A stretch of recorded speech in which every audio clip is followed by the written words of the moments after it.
IPS అధికారులు కాంతి Rana Tata, Vishal గున్నిలకు CID నోటీసులు ఇచ్చింది. ముంబై నటి జత్వాని కేసులో విచారణకు రావాలని నోటీసుల్లో పేర్కొన్నారు. నేడు సిఐడి కార్యాలయానికి ఇద్దరు ఐపీఎస్ అధికారులు వచ్చే అవకాశాలున్నాయి.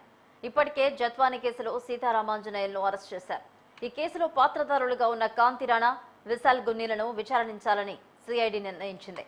ఆ మేరకు ఇద్దరు అధికారులకు నోటీసులు ఇచ్చి విచారణకు రావాలని సూచించింది.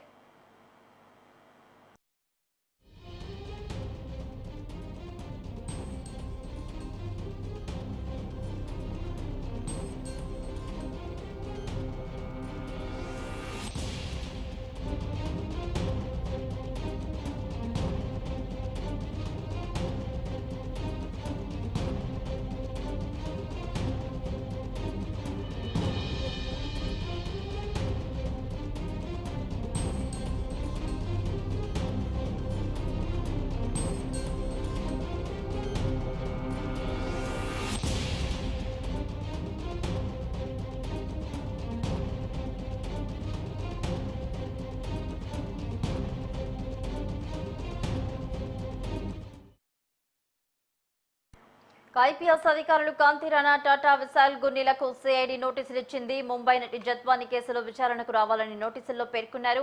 సిఐడి కార్యాలయానికి నేడు ఇద్దరు ఐపీఎస్ అధికారులు వచ్చే అవకాశాలున్నాయి. ఇదే అంశానికి సంబంధించి మరిన్ని అప్డేట్స్ మా ప్రతినిధి మరిన్ని వివరాలు అందిస్తారు. రాఘవ. Thank you Bhavani. ఆంధ్రప్రదేశ్ లో సంచలనం సృష్టించిన ముంబై నటి కాదంబరి జత్వాని కేసులో ఐపీఎస్ అధికారులు కాంతి రాణా, టాటా, విశాల గున్నిలకి నోటీసు ఇప్పటికే సిఐడి నోటీసులు జారీ చేసింది. అయితే ఈ నేపథ్యంలోనే నేడు విజయవాడలోని సిఐడి కార్యాలయానికి విచారణకు హాజరు కావాలని ఆ నోటీసులో పేర్కొంది. దీంతో ఈ ఇద్దరు ఐపీఎస్ అధికారులు కూడా ఈ రోజు సిఐడి కార్యాలయానికి వచ్చే అవకాశం ఉందని సమాచారం. అయితే ఇప్పటికే ఈ కేసులోనే ఐపీఎస్ అధికారి, సీనియర్ ఐపీఎస్ అధికారి, ఏపీ ఇంటెలిజెన్స్ మాజీ సిపిఎస్ రామినీలు అరెస్ట్ విషయం తెలిసిందే.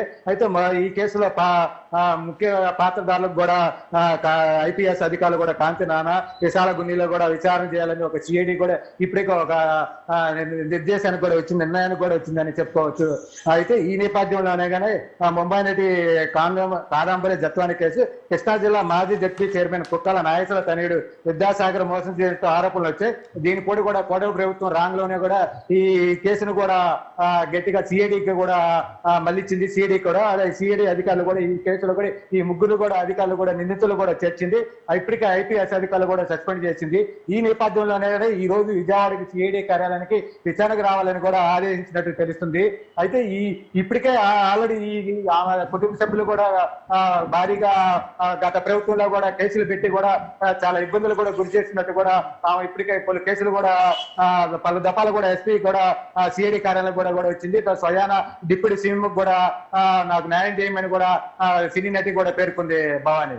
Right, thank you Raghava.